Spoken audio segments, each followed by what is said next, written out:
This here is a combined heat and power plant. It was built in the early 1950s to supply the capital of the GDR with heat and electricity.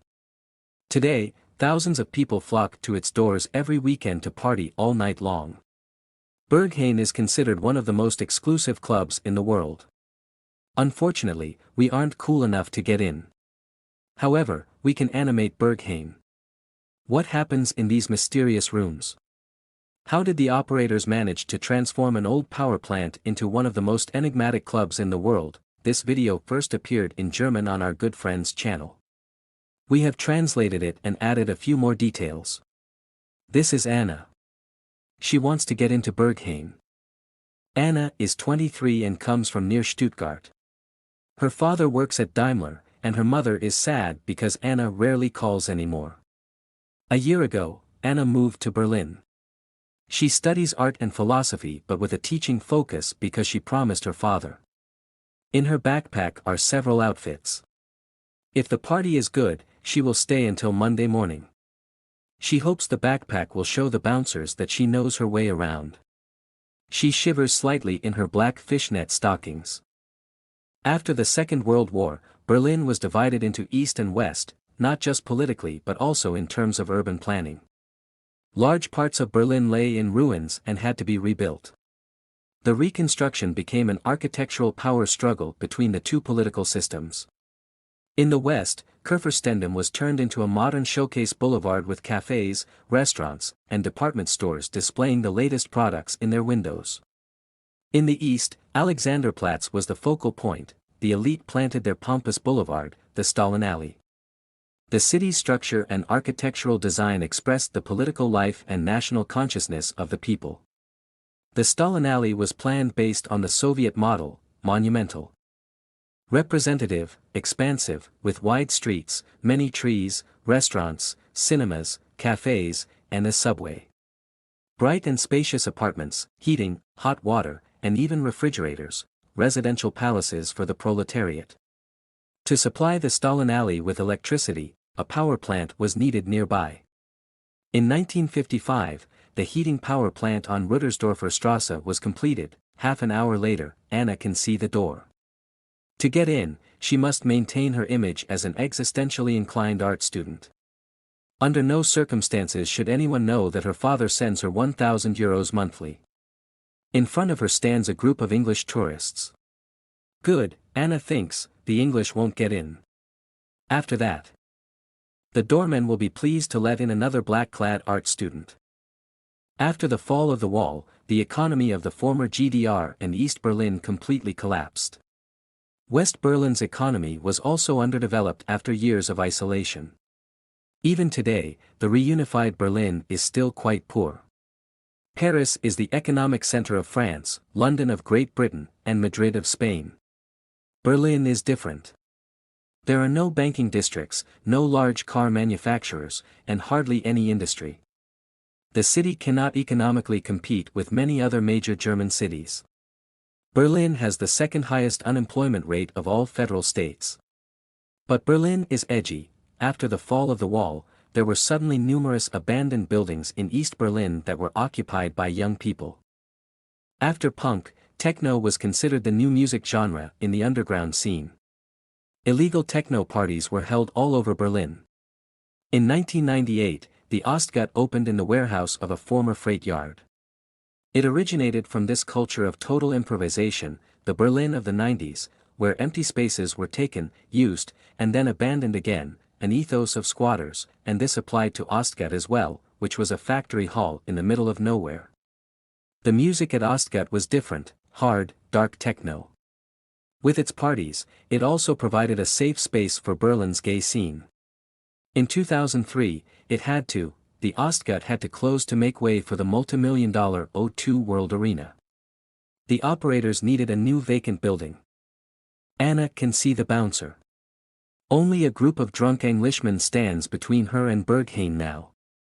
In front of her stands probably Germany's most famous bouncer, Sven. Not someone you want to argue with. The English group tries anyway. Good day, my friend. Not today. Not today. No, two bouncers from Sven's team move the Englishman out of the way. Anna looks happy. Too happy. She has to pull herself together. She thinks of her last relationship, which her ex-boyfriend desperately wanted to open up, or the moment when her art professor said her visual language was still a bit underdeveloped. Now her face looks unhappy and edgy enough to get into Berghain. Sven has already worked at Ostgut. His strict door policy is not just marketing. I have the responsibility to make Berghain a safe place for people who come precisely because they love music and want to party. The club has evolved from the Berlin gay scene. It is important to me that we preserve some of that heritage so it still feels like a welcoming place for the guests from back then. There are a few basic rules if you want to get into Berghain: no large groups, behave well, show respect, don't talk too loudly, don't be drunk, know the DJs, wearing black can help but isn't necessary. There is no guarantee of success. In the end, it mostly comes down to one thing: the right vibe. Just like with Anna. Anna's vibe stems from a complicated relationship with her dismissive mother, 2 dysfunctional relationships, a dropped group therapy, ecstatic experiences on various Berlin dance floors, and constant world weariness. That is exactly what Sven needs for his club. He nods and lets her in. I believe the quantum leap for Berghain was that the creators thought if we are going to open another club, we are going to do it right. Every detail is meticulously and lovingly thought out, from the railings you can lean on comfortably in a certain way to the coat check tags you can't lose, no matter how inebriated you are. The operators hired the architecture firm Studio Card to transform a rundown DDR power plant into the perfect space for partying. Berghain is designed to appeal to people's playful instincts. Thomas Karsten and Alexandra Earhart are the 2 architects behind Berghain. In this SC interview, they talk extensively about their work. You can find the link in the description. Berghain partly feels like a labyrinth, with something to discover at every corner: winding seating areas, semi-open chambers, dark rooms, a hard rubber bar, a garden, an ice bar. On one hand, visitors need niches and retreats because people are creatures of habit and like tight situations. On the other hand, they need open movement areas that allow smooth cruising and spaces where guests can present themselves. At the same time, visitors should be able to instinctively find their way around. There are hardly any dead ends, you can find your way out of any corner of a room. The toilets are also designed so that you can walk around the cubicles in a circle. Additionally, different people in very different states of consciousness need to be able to move comfortably through the premises. A club is like a kindergarten, you have to expect the unexpected. Berghain is designed accordingly. There are enough seating areas and fall protection. The handrails on the stair railings are rounded so you can't place bottles on them.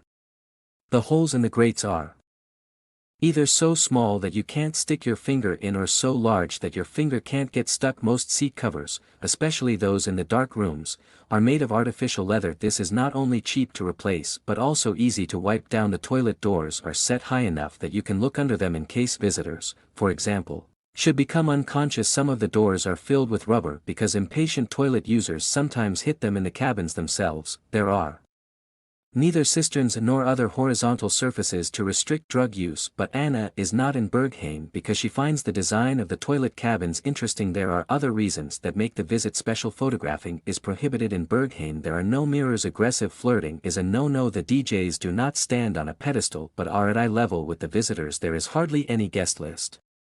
No VIP area. The drinks are not particularly expensive. In 2016, tea in Berghain cost just €1.50. You really can't complain. According to a study from the year 2023, the club is even considered the cheapest club in Germany in terms of value for money. People are let in because they fit the character of the club, not because they are important. Elon Musk, then the richest man in the world, reportedly did not get into Berghain in 2022. The club apparently manages to create a special atmosphere. We can't research or animate that, nor do we want to in the end.